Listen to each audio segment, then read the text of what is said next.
It is a piece of U.S. legislation that allows the president to take action against a foreign country if it is deemed by the study, by the U.S. government, to have damaged U.S. industry using unfair commercial practice of some sort. So it's an attempt to determine whether or not unfair commercial practices are in fact occurring, and it can be against a firm, an industry, or a group of industries. And I will say that Section 301 has not been applied very often in the last 15 to 20 years. The U.S. used it fairly extensively in the 1980s and 1990s to respond to unfair commercial practices overseas, but has not used it very much. But that doesn't mean that it cannot be applied, and that doesn't mean that it cannot be applied to China.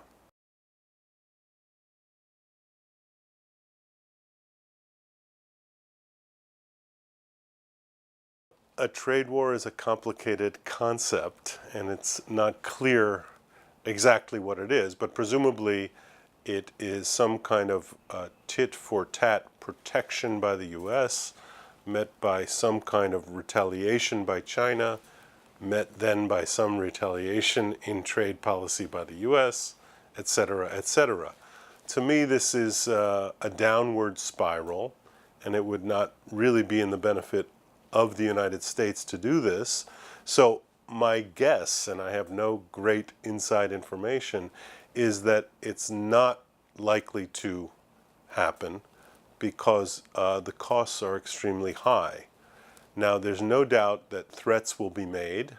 That's really in some ways the way that our president has functioned since January, is by making threats and seeing what can come of them.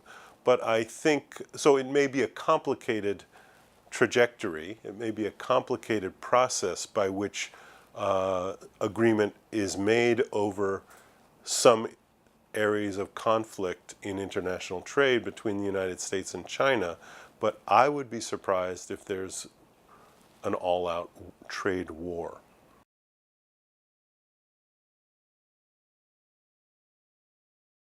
It would affect both countries negatively, and that it would have a particularly negative effect on the U.S. economy. And the U.S., in most of its industries, has fairly well-established global supply chains, which involve, in some way or another, Chinese capacity, whether it's in low-tech or medium-tech or high-tech sectors. And so a all-out trade war, as you ask, would be very disruptive to U.S. global supply chains and therefore to U.S. corporate profitability. Now, I just want to say that the whole prospect of a trade war does not come out of for no reason. That there are deep concerns, as you saw in this presidential election most recently, in the U.S. about the decline of manufacturing employment, the stagnation of wages generally, but certainly in manufacturing as well. And this is, of course, perceived to be, and in many good studies, is the result of a shift in the composition of trade towards China.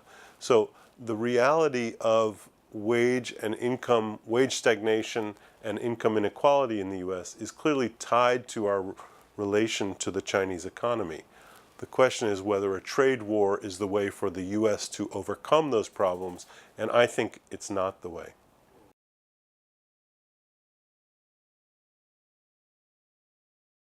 It's a signal by the Trump administration, as it has promised, so I don't think it's a surprising signal, that they are going to be tough on China, whether it's on intellectual property, whether it's on currency manipulation, or whether it's on other unfair commercial practice.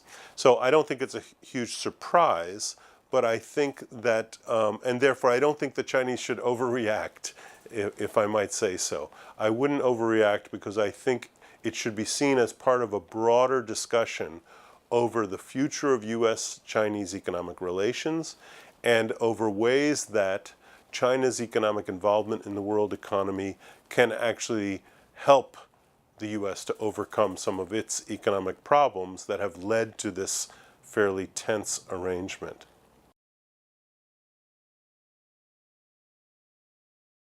One can always improve the trade balance by reducing imports and reducing world trade. And so if there were no world trade, the U.S. would have a zero balance of trade, which I suppose would be an improvement in the president's eyes over its current strong trade deficit. But this is not ideal for global economic production and growth.